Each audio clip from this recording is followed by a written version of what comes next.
Hello there, my very good friends. On today's wrestling news, several top AEW names appear on WWE Raw. Sort of. How those AEW appearances came about. A big name was pulled from last night's Raw. And backstage reaction to John Cena being on Monday Night Raw. I'm Adam Wilborn. And I'm Andy Murray. And this is the news. We're going to kick things off by talking about the biggest thing to go down on last night's episode of Raw, that being appearances from AEW, I almost said WWE stars, AEW stars Bryan Danielson, Chris Jericho, and Paul Wight. They were on the show in videos congratulating John Cena on the 20th anniversary of his pro wrestling career. So last night's episode was almost entirely built around Big Match John. Yeah, a tiny bit about Rey Mysterio. Let's not forget about him. Yeah, who was back on screen for the first time since last year's Summer of Cena. He was in loads of segments, backstage, shaking hands, getting dissed by Theory, doing stuff with Ezekiel / Elias / Elrod / I loved that Gavin. so much. It was fun. And then he had a big in-ringer where he cut a promo and said, hey, I don't know what my next match is going to be. I'm 45 years old. He got a one more match chant. He went, if I come back, it's going to be for more than that. Yes! Very well received across the board. But as part of this, WWE filmed a bunch of tributes, understandably, from people you'd expect, like Steve Austin. He was involved. Randy Orton. Was that Eli Drake? Hey, so I've realised I can't do a good Stone Cold impression. It's really bad. Like Stone. You love seeing Johnson do 20 years ago. That sounds like Stone Cold E.T. for God's sake. That's what it is. That's what I've just gone. I'll just give a couple white cancels. Shut up! You don't want you to do an impression. Gee whiz. Anyway, they were on the show. They just had some nice things to say about Cena, Jericho, Danielson, and Paul Wight. Danielson was obviously on as Daniel Bryan, and Paul Wight was on as Big Show. Well, but they were there. They were in the videos. WWE is they know what they're doing. They've used a couple of them, Danielson and Jericho in particular, in YouTube thumbnails, and unsurprisingly, those thumbnails are the top clickers on their YouTube page. Welcome to the content game, baby. So they know what they're doing. That's very clever content strategy. But if you're wondering how this came about and how this unprecedented move of AEW contracted wrestlers appearing on WWE programming happened, here's your guide. It was described as straightforward. Andy, tell us about the guy who missed a Raw last night. No, a little bit more details on this. It comes from Fightful Select. No crap, just Sapp. Sean Ross Sapp of Fightful Select. And Wheeler Yuta's twin, ?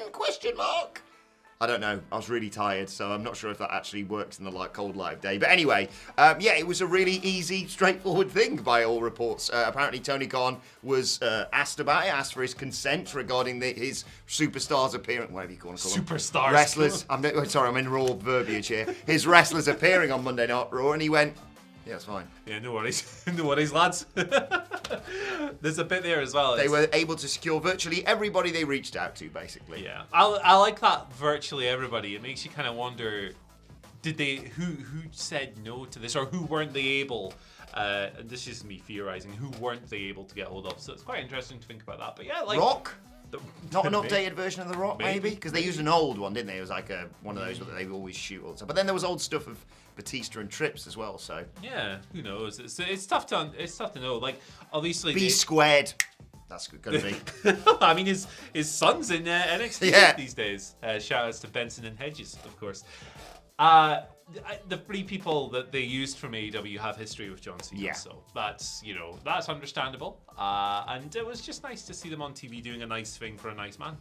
Let's have more of this. Yeah, let's be nice. But which makes sense because WWE owns AEW as well, obviously. Or is it the other way around? I never know how conspiracy works. I'll have to phone wrestling Twitter and let you know. Please about don't. That. I'll ask the guys who were complaining about Tony Khan hugging someone yesterday. That would. You know what? I really enjoyed my little break and kind of disconnecting from the discourse. But yesterday I came back on and went, hell yeah. Two-footed. Who are we complaining about showing emotion this week? Did you know that Sasha Banks was never any good? Yeah, welcome to Wrestling Twitter. Mental. Right, so a key WWE star was pulled from last night's episode of Raw. Elrod.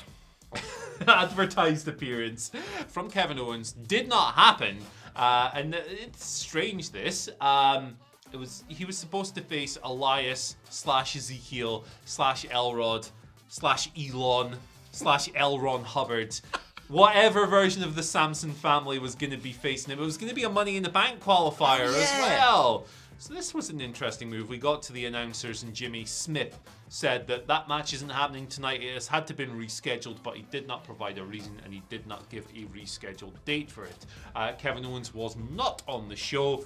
The Drifter, let's just call him that, he had a conversation with John Cena where John Cena said, "Never forget who you are," which I thought was quite funny. I want to trod with Elrod, by the way. There you go. Count me in. Do you think he's heard about dealing with an eel? And he's doing his own thing now. But no reason. We don't know when the match is going to go down. Owens has replied to it in a very Owens-esque fashion by saying, "I didn't want to go to Texas, so I didn't go. Leave me alone." Makes sense. Perfect sense. There you go. Kevin wasn't on the show, obviously.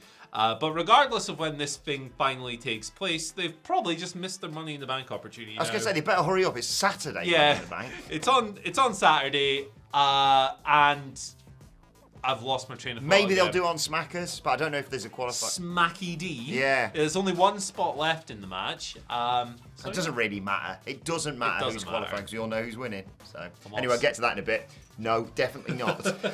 Let's conclude by talking about John Cena's appearance and how that was received backstage. Unsurprisingly, everyone bloody loved it because it's just I feel really bad for a few years ago just being so like, boo, boo, John Cena, boo. Because he's just a top bloke, isn't he? Yeah, he does like so many good things that go unspoken of as well. He's a good guy. It was described by WrestleVotes on Twitter as exciting for the locker room as it is for the fans. WrestleVotes tweeted, aside from the obvious business boost, I'm told the return of John Cena is as exciting for the locker room as it is for the fans. Cena is viewed as the ultimate leader, with his positive presence felt throughout the company when he's around. And it's easy to see why. I know it's, they just had all these segments where he's walking in, shaking hands and hugging people.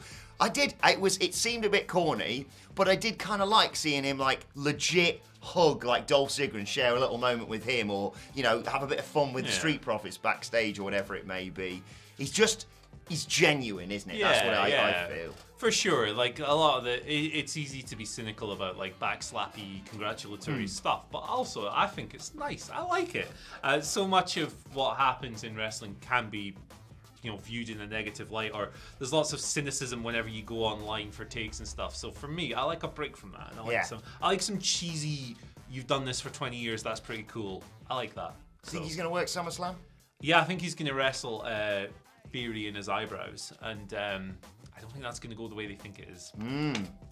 We discussed that yesterday, however, on the Raw Preview podcast. So if you want to know myself and Michael Sidgwick's thoughts on Theory as a long-term prospect in WWE, there you go. WhatCulture Wrestling, wherever you get your podcast from. Let's move on to your Twitter questions at WhatCulture Just WWE. told people to listen to a Raw Preview after Raw's happened. Hey, it's all good stuff on there. Matt Ryan, a.k.a. Aussie Dead, starts us off Money in the Bank on Saturday. Of course, Matt asks, what are some of your favourite Money in the Bank spots? Yeah, it's really difficult for me because I'm so burnt out on ladder matches. Understandably. And that has altered my historic perception of them to where stuff that I knew I really loved in the past, and I'll sit there and go, was that actually it? Yes, it was good back then. It's just burnout. But the Evan Bourne shooting star press from the gigantic ladder onto every human that ever existed is great.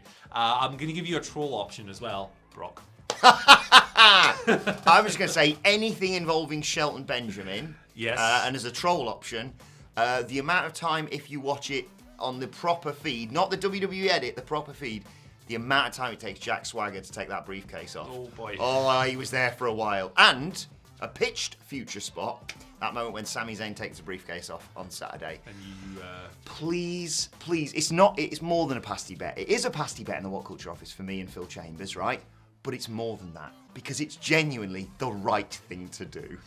It's going to be Drew, though, isn't it? Yeah, it's going to be Drew, and it's going to be Charlotte Flair. Unless, as Pat suggests, shout out to Pat Tierney, who gives us our second question today. Pat suggests, what if Seth Rollins wins Money in the Bank, and then Cody wins the Rumble upon his return and beats Reigns at WrestleMania 39, then the Raw after WrestleMania, Rollins cashes his briefcase in on a beaten-up Cody.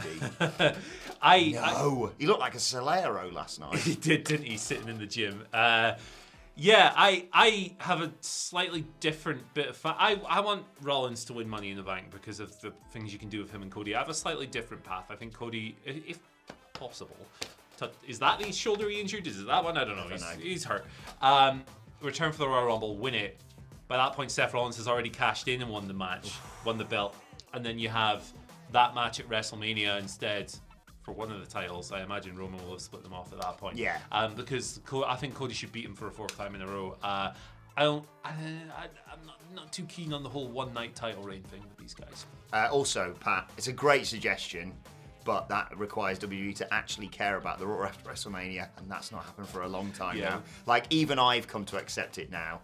I've been to the Raw after WrestleMania twice and gone, yeah, this isn't the thing it used to be. Yeah, it's been They dead. just don't care about it. They literally go, the curtain comes down on WrestleMania and they go, cool, see you when we try again in a few months. Let's be very normal tomorrow Exactly. night. Yeah, that's how it goes. But Sami Zayn's going to win, so it doesn't matter what you suggest, because you're wrong, Pat. But thanks for the question anyway. Final question today comes from Bryan, who says, with FTR winning the IWGP tag titles, do you think they are crossing into Dudley Boy's legend status? Ooh, interesting. I don't think this is a really interesting way of considering how people view wrestlers in their careers and how good they were. I don't like using titles as a metric for that. No. To me, that's kind of like not real, because it's kayfabe and it's a booking decision, and it's not necessarily reflective of anything. However, I will say that I think FTR are the best tag team in the world, and if anyone is going to hold a gazillion tag team titles at one point, it should be them. I think they're very worthy of all the prizes that they hold at the moment, so please don't take that as me dismissing them. I think the metrics we use when we judge someone's greatness and Hall of Fame worthiness and legendary status should not be how many titles they've won, because that's just a number on a piece of paper. And it's been decided arbitrarily by some booker with a pencil. So yes, I think that they will go down as a legendary tag team. Yes. I think, however, that it's very difficult to put modern tag teams in the legendary conversation. The teams you would go back to are your Midnight Expresses, your Rock and Roll Expresses, your Fantastics on the US side. Those guys would have worked like 5 or 6 matches a week. Yeah. Throughout the 80s and 70s. 90% of them you will never see because they weren't recorded. So it's very difficult to gauge how great people were back then to how great people are now, because the sample sizes are completely different and bodies of work go missing all the time. That being said, FTR have had an incredible year. Dax Harwood is one of the best wrestlers in the world on output this year. Cash is one of the most underrated. Because Dax has so many great singles matches, I feel like Cash gets forgotten about. I think he might be the most underrated wrestler in the world right now. Love those guys. They are future, if not already, living legends. Yeah, I would say if you are a tag team, wherever you are, WWE, AEW, Indies, well, no, it doesn't matter. Don't try the rest of this year. The conversation's over. Yeah, just give it up. It's finished. They're going to win the tag team of the year without question. And as you and the Dadleys have pitched, they should main event All Out against the Young Bucks for all the belts. And FTR should win. There you go. Because they deserve to, and they are the best. And it is a nice sort of, however, 2 and 3 and a bit years thing of just like, oh yeah, we set up this other company, and look, we can main event a show with tag teams, and it is the biggest thing on the show. But yeah, they're legends to me. Let's finish up with today's and finally. Bit of a retro one, this, but I've only just seen it, so it's new to me, so it may be new to you. And after Forbidden Door and my experience of Hiroshi Tanahashi for one of the first times, I know what this is. I just wanted to share this image of Hiroshi Tanahashi as Chun-Li. Thoughts? Pulls it off. He pulls it off. It confuses me greatly, this photo, but I love it. It's a great that's the word, isn't it? Cosplay. Yes. Tremendous job. Good job. There's no end to this man's talents. Great wrestler. Great at doing his hair. Oh. Just a great person across the board. Shout out to Tanahashi. It was a really good match with Moxley on the weekend. Really, really good. And check out WhatCulture.com for more of our thoughts on Forbidden Door. Some great write-ups on there, and ups and downs and all that sort of thing. But let us know your thoughts on everything we've discussed in the comments section below. Don't forget to like, share, and subscribe. And subscribe to WhatCulture Wrestling on either iTunes, Spotify, or wherever you get your podcasts from. For daily wrestling podcasts, we're going to be reviewing Raw and looking ahead to NXT Deep a little bit later on today. Bruce, you can let us know your thoughts and Twitter questions on Twitter at WhatCultureWWE. Actually, there, follow both of us. Follow Andy Murray at... Follow me at Andy H. Murray. The H stands for Huggins Good, actually. Bring it in, big man. Oh, I've missed this. Oh, it's too much. Rupture a kidney. Follow me at Adam Wilborn. Follow us all at WhatCultureWWE. But for now, my thanks, Andy Murray. Thank you for joining us, and we will see you soon.